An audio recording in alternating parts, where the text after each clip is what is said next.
India express आपको दिखाए सच का आईना।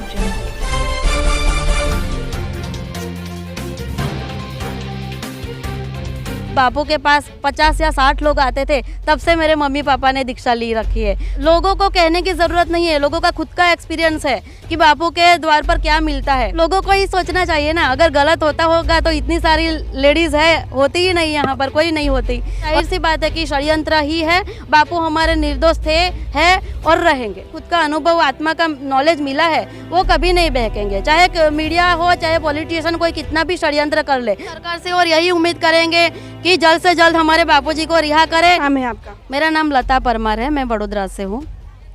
बापूजी से दीक्षा कब लिया आपने? मैंने 95 में लिया, 1995 में बापूजी से दीक्षा लिया और इसी सूरत आश्रम में ही लिया मैंने। जब मैं 5th में पढ़ती थी तब जाके सरस्वती मंत्र लिया और उसके बाद में थोड़े साल के बाद फिर गुरु मंत्र लिया। मतलब जब बापू के पास 50 या 60 लोग आते थे, तब से मेरे मम्मी पापा ने दीक्षा ली रखी है। तो बाद में मेरा जन्म हुआ तो मुझे तो बचपन से ही बापू का लगन लगा है। तो दीक्षा फिर मम्मी पापा बचपन से शिविर में मुझे लाते थे। जब मैं छोटी थी, यहाँ पर जो बच्चे ऐसे हैं तब से मुझे लाते थे, तो मैं तो सत्संग बचपन से ही सुनती आई हूँ, भजन कीर्तन सत्संग।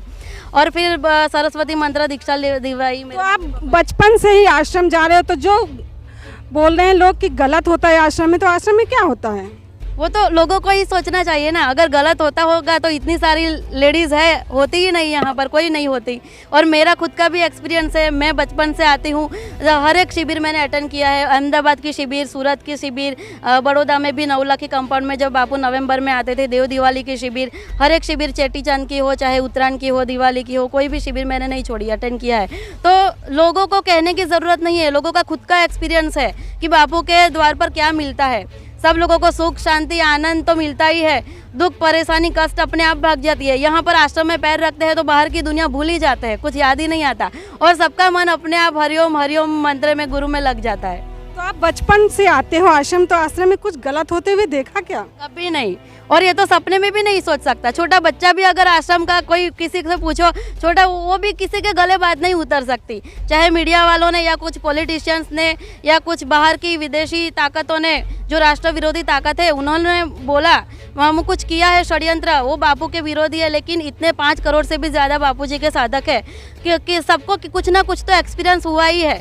कोई ऐसे तो नहीं आते आंख बंद करके, तो नहीं आते यहाँ पर। अगर ऐसी कोई भी आश्रम में गलत एक्टिविटी दिखाई देती तो सब बंद हो जाते। और बापूजी का तो 50 साल से पिछले चल रहा है, तब तक कोई सरकार क्यों नहीं आई? क्यों किसी ने नहीं देखा? क्यों कोई मीडिया वाला नहीं आया? तब पहले तो बहुत दिखाते थे। जब नौलखी में सत्संग होता था, अहमदाबाद में शिविर होती थी, सब पेपर में, न्यूज़पेपर में आता था कि बापू ने ये सिखाया, वो सिखाया, सब पैराग्राफ में छापते थे पेपर में। लेकिन जब ये कुछ ऐसा मसला हुआ, उसके बाद ही बापू के अगेंस्ट में सब छापने लगे। तो ये तो जाहिर सी बात है कि षड्यंत्र ही है। बापू हमारे निर्दोष थे, है और रहेंगे। बापूजी 10 सालों से जोधपुर की जेल में हैं, उसके बाद भी श्रद्धा में कमी नहीं आ रही, क्या कारण है? ये मैं वही बोल रही हूँ कि हर एक इंसान का अपने बापू का इतना प्यार है और इतना अंदर से साउल नॉलेज जो मिलता है, आत्मा ज्ञान मिलता है और अंदर से खुशी, आनंद जो आता है, वो खुद का एक्सपीरियंस है। जो मंत्र दीक्षा लेते हैं, जो माला करते हैं, उनको ही पता है कि क्या आनंद आते हैं। वो दुनिया वालों को ऐसे देखने से बाहर नहीं पता चलेगा। सबका अपनी खुशी अलग है, अपना आनंद अलग है। तो वो किसी भी के बाहर के कोई इंसान के बहकावे में कोई साधक कभी नहीं आएगा। जो पक्का साधक है, वो सब शिविर अटेंड किया है, जिसको खुद का एक्सपीरियंस हुआ है, वो कभी नहीं, जो बाहर से आके दर्शन करके जाए, कुछ पता नहीं है, अंदर का कुछ ज्ञान नहीं लेना, वो तो कोई 4 लोग बोले तो ऐसे भी किसी की बातों में आके जाएंगे। लेकिन जो शिविर अटेंड किया है, खुद का अनुभव, आत्मा का नॉलेज मिला है, वो कभी नहीं बहकेंगे। चाहे मीडिया हो, चाहे पॉलिटिशियन, कोई कितना भी षड्यंत्र कर ले। और बापूजी हमारे जो मिशनरी और जो धर्म परिवर्तन होता है, लव जिहाद का ये सब चल रहा है, उसके अगेंस्ट में लोगों को जागरूक कर रहे हैं, महिलाओं को जागरूक कर रहे हैं, बच्चों को बाल संस्कार दे रहे हैं, गुरुकुल में पढ़ा रहे हैं। जो विदेशी शिक्षा के लिए जरिए अभी जो गलत पीढ़ी जनरेशन हुई है और बाहर की दुनिया में सबको पता है कि कितना गलत क्राइम वगैरह बढ़ चुका है।